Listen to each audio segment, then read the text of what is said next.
नमस्कार, मैं Yogesh Yadav soldier coaching campus में फिर से आपका एक बार स्वागत है। देखिए, हम आपको बता रहे थे क्या, प्रकाश चैप्टर में 2 पार्ट अपलोड कर चुके हैं प्रकाश से रिलेटेड। ठीक है, हम तीसरा पार्ट आज अपलोड करेंगे, वीडियो बना रहे हैं। देखिएगा, तीसरे पार्ट में हम क्या डाले हैं, गोलीय दर्पण। गोलीय दर्पण क्या होता है, गोलीय दर्पण के भाग क्या क्या है, गोलीय दर्पण में कौन कौन सी क्रियाएं होती हैं, गोलीय दर्पण में प्रतिबिंब कैसे बनता है, ये अवतल में कैसे बनता है, उत्तल में कैसे बनता है, इन्हीं सब के बारे में आज चर्चा करेंगे हम। ठीक है, तो गोलीय दर्पण क्या होता है पहले एक बार समझ लेते हैं। गोलीय दर्पण जो होता है वो खोखले कांच का कटा हुआ भाग होता है। कहने का मतलब है कि कोई भी गोलीय दर्पण हो, सपोज करिए ये क्या है, कोई कांच है और कांच के खोखले हुए भाग, यानी यदि इसको हम ऐसे काट देते हैं, क्या करते हैं, ऐसे काट देते हैं, तो एक क्या करेगा, भाग बन जाएगा, जिसे हम क्या कहते हैं, गोलीय दर्पण कहते हैं। कहने का मतलब क्या हो गया, ये आपका गोलीय दर्पण हो गया। सपोज करिए ये आपका क्या हो गया, गोलीय दर्पण हो गया। अब इसमें ये कैसे प्राप्त होता है, इस पर ध्यान दीजिए। यानी किसी खोखले कांच को काट दिया जाता है तो गोलीय दर्पण प्राप्त होता है, यानी इस प्रकार काटा जाता है कि वो गोल आकृति धारण कर ले।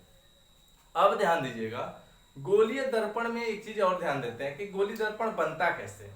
उसमें क्या होता है, गोलीय दर्पण के में 2 सिरे होते हैं, यानी 2 सतह होती है, एक इधर वाली और एक इधर वाली। तो एक सतह जो होती है उस पर कलई किया जाता है पारे से, या तो लेड ऑक्साइड से, यानी पारे और लेड ऑक्साइड से क्या कर दिया जाता है, कलई कर दिया जाता है। तथा जो दूसरा सिरा होता है उसे परावर्तक तल के रूप में छोड़ दिया जाता है। इसे ही हम लोग कहते हैं गोलीय दर्पण। इसे क्या कहते हैं, गोलीय दर्पण। गोलीय दर्पण जो होता है वो कितने प्रकार के होते हैं, 2 प्रकार के होते हैं। गोलीय दर्पण आपका 2 प्रकार का होता है, एक होता है अवतल, दूसरा होता है उत्तल। अवतल दर्पण किसे कहते हैं, उत्तल दर्पण किसे कहते हैं, तो आइए हम आपको इसके बारे में समझाते हैं एक बार। देखिए, कहने का मतलब क्या है, जो गोलीय दर्पण होता है वो 2 प्रकार का होता है। आपको ये भी हम बता चुके हैं कि गोलीय दर्पण में एक भाग क्या होता है, कलई कर दिया जाता है लेड ऑक्साइड से और पारे से, यानी लेड ऑक्साइड और पारे से उसको कलई कर दिया जाता है। इसमें से अगर हम इसको काट देते हैं तो कैसा भाग प्राप्त हो जाएगा, एक भाग आपको ऐसा मिल जाएगा, ठीक है, और यानी कुछ इस प्रकार से मिलेगा, और एक भाग इस प्रकार से मिल जाएगा। ठीक है, अगर हम इस गोलीय दर्पण को काट दिए, काटने के बाद डिपेंड इस पर करता है किस भाग को हम कलई कर रहे हैं, किस सतह को कलई कर रहे हैं। अगर हम इस सतह को कलई कर देते हैं तो ये सतह जो हो जाएगा, ये हो जाएगा आपका परावर्तक तल, ये हो जाएगा परावर्तक तल। ठीक है, ये आपका हो जाएगा परावर्तक तल, और इसी पर जो है कि कलई कर दी गई, किससे, पारे एवं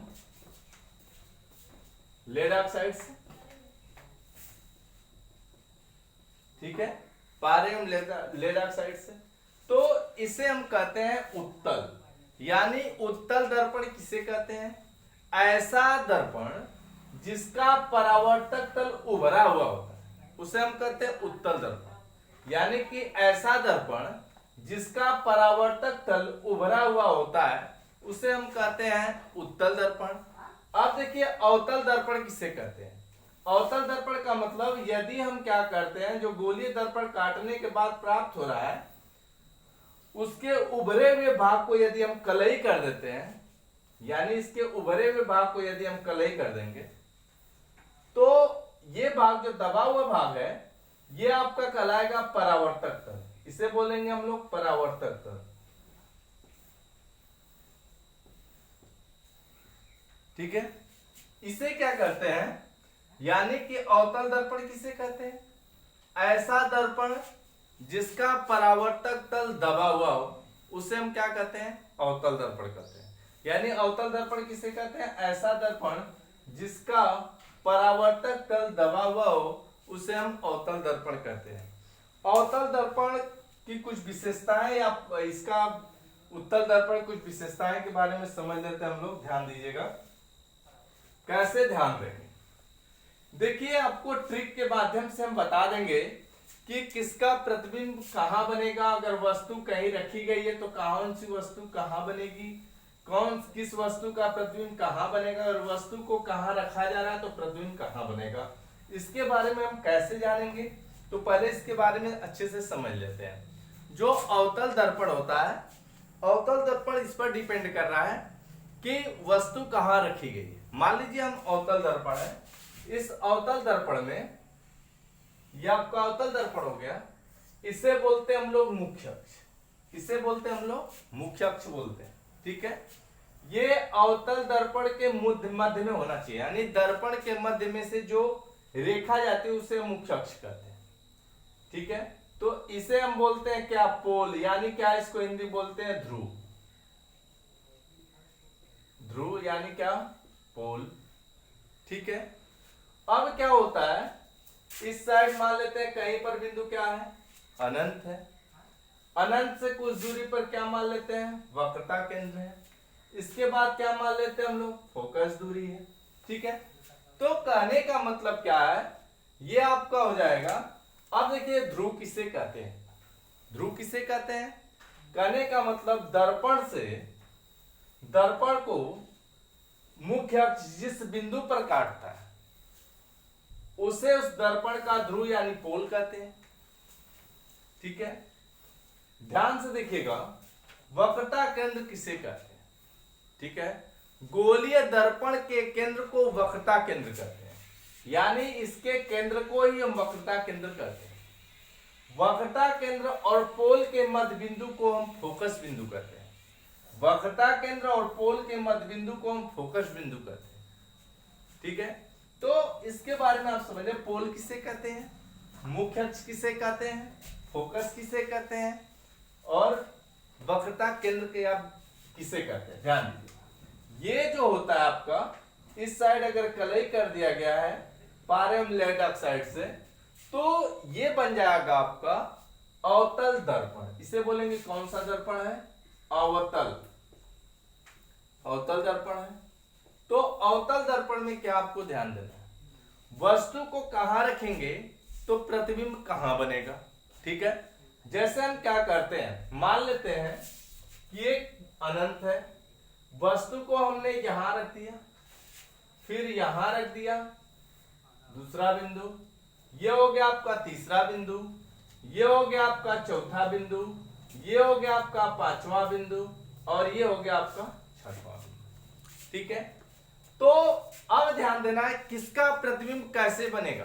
अब इतना याद करने की कोई जरूरत नहीं, जो हम लोग हाई स्कूल में पढ़े हैं कि दर्पण का प्रतिबिंब अगर फोकस पर रख देंगे, यानी कि कह दिया कि यदि अनंत पर किसी वस्तु को रख देंगे तो अपवर्तन के पश्चात वस्तु का प्रतिबिंब किस बिंदु पर बनेगा। तो वो आप पढ़े याद, यदि आपको होगा तो आप पढ़े होंगे कि फोकस पर बनता है ना। तो यहां क्या ध्यान देना आपको, जैसे यहां 6 वाले को छोड़ दीजिए, 5 से स्टार्ट कीजिए, 1 2 3 4 5, और इधर बन जाएगा छठवां वाले। कहने का मतलब क्या है, यदि वस्तु अनंत पे रखी जा रही है तो प्रतिबिंब कहां बनेगा, फोकस पर बनेगा। वस्तु यदि अनंत और वक्रता केंद्र के मध्य रखी जा रही है तो उसका प्रतिबिंब कहां बनेगा, वक्रता केंद्र और फोकस के मध्य बने, यानी 2 का 2, 1 का 1। तीसरा जो वक्रता केंद्र पर रखी जाएगी तो वस्तु का प्रतिबिंब भी वक्रता केंद्र पर बनेगा। चौथी पॉइंट क्या है, यदि वस्तु को वक्रता केंद्र और फोकस के मध्य रख देते हैं तो वस्तु का जो प्रतिबिंब बनेगा अनंत और वक्रता केंद्र के बीच में बनेगा।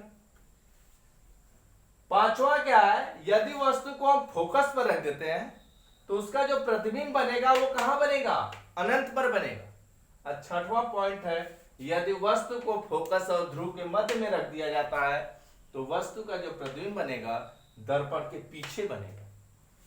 दर्पण के कहां बनेगा, पीछे बनेगा।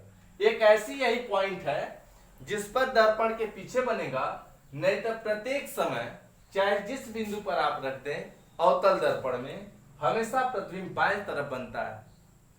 ठीक है, एक बार और ध्यान दीजिए, अवतल दर्पण में प्रतिबिंब कैसे बनते हैं। अवतल दर्पण में प्रतिबिंब किस प्रकार से बनते हैं, इस बात का ध्यान रहे।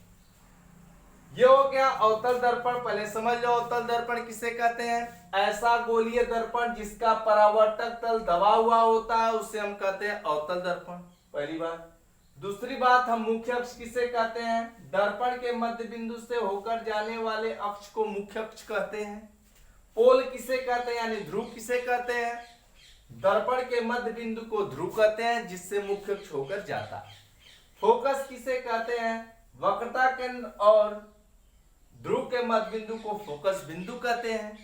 ठीक है, अब यहां से क्या हो जाएगा, ये हो गया वक्रता केंद्र। वक्रता केंद्र किसे कहते हैं, यानी फोकस और ध्रुव के से दुगनी दूरी पर, यानी फोकस और ध्रुव से दुगनी दूरी पर स्थित होता है, उसको कहते हैं हम वक्रता बिंदु, यानी वक्रता त्रिज्या बोलेंगे। या ऐसे परिभाषित कर सकते हैं इसको कि वक्रता केंद्र के केंद्र को ही दर्पण का वक्रता केंद्र, या ये बोल सकते हैं गोलीय दर्पण के केंद्र को वक्रता केंद्र कहते हैं। गोलीय दर्पण के केंद्र को वक्रता केंद्र कहते हैं। तो ये हो गई इनकी परिभाषाएं।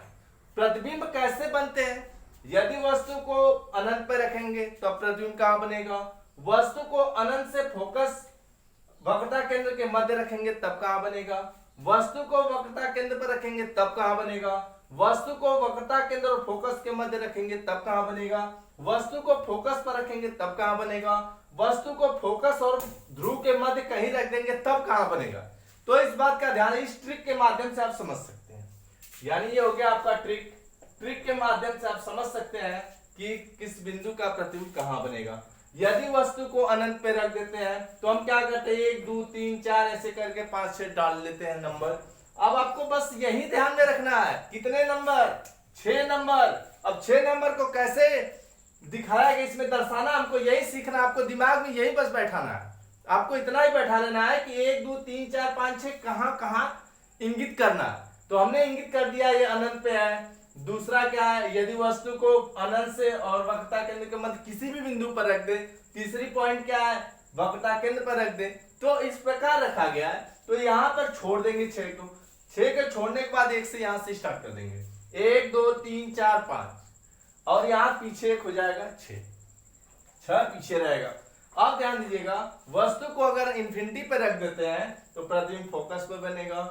वस्तु को इंफिनिटी और वक्रता केंद्र के मध्य रखेंगे तो वक्रता केंद्र और फोकस के मध्य प्रतिबिंब बनेगा।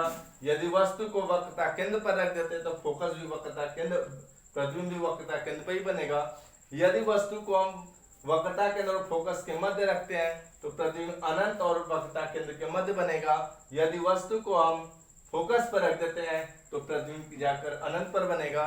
यदि वस्तु को फोकस और ध्रुव के मध्य में रख देते हैं तो वस्तु का प्रतिबिंब जाकर पीछे बनेगा। तो इस बात का ध्यान है आपको, ठीक है।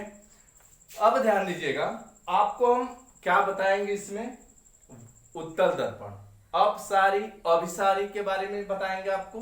तो आज के लिए बस इतना ही, फिर आपसे नेक्स्ट वीडियो में मिलेंगे, तब तक के लिए धन्यवाद।